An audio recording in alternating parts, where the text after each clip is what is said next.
तो ये कि मेरे को दुख है कि धौलपुर इस प्रकार की राजनीति को देख रहा है। ये धौलपुर का इतिहास कभी नहीं रहा। तमाम चुनाव मैंने अपने जीवन में 10-12 चुनाव देख लिए। सब चुनाव रोज़ होते हैं, आ रहे हैं, सालों से हो रहे हैं, अब भी हो रहा है, आगे भी होगा। लेकिन इस प्रकार से अभद्रता पे उतर आना, ये हमने जीवन में अपने परिवार में कभी नहीं देखा। मेरे भी चुनाव हुए हैं, चुनाव हुए उसके बाद ठीक है, रोज़ की उठक बैठक रूटीन में रहती है। लेकिन इतना व्यक्तिगत हो जाना, अगर आपको मेरे से समस्या है, आप मेरे पे आरोप लगाइए, मेरे से लड़िए, मेरे बारे में बोलिए, मेरे से रिलेटेड इश्यूज़ को उठाइए। बट आप सीधा मेरे परिवार पे आपने इस प्रकार की अभद्र टिप्पणियाँ जो करी, ये हालांकि मेरे को इससे कोई फ़र्क नहीं पड़ता है। ये आपके निजी सोच होगी, आपकी बौखलाहट होगी, घबराहट होगी, ये संस्कार होंगे कि आपने ऐसा कहा, सोचा।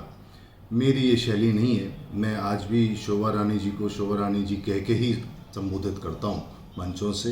वो महिला हैं, धौलपुर की विधायक हैं, मेरा फ़र्ज़ है उनका सम्मान करना।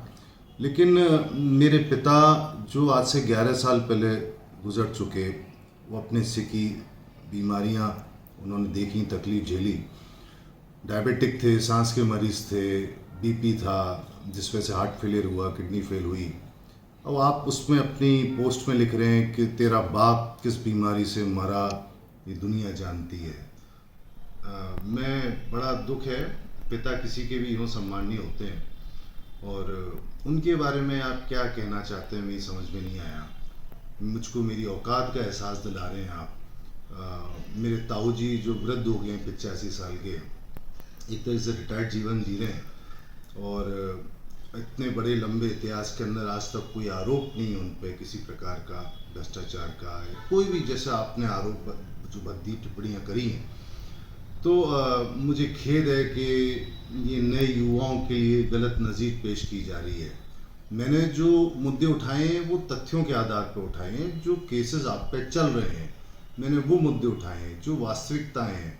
मैं पर्टिकुलर किसी मुद्दे पे चर्चा करी है, सबूतों के संग करी है। आप कोई सबूत दो ना। आपने गोलमोल कह दिया कि तुम्हारे परिवार ने अत्याचार किए, 40-50 साल हमने तुम्हें आज़ाद, जनता को आज़ाद कराया है। ये निर्णय तो जनता पे छोड़ दीजिए कि जनता आज़ाद समझ रही है कि क्या जनता तय करेगी। अगर जनता को मैं पसंद नहीं हूँ तो पुनः फिर हमें घर बैठा देगी, चुनाव में हरा देगी, ये जनता का निर्णय है।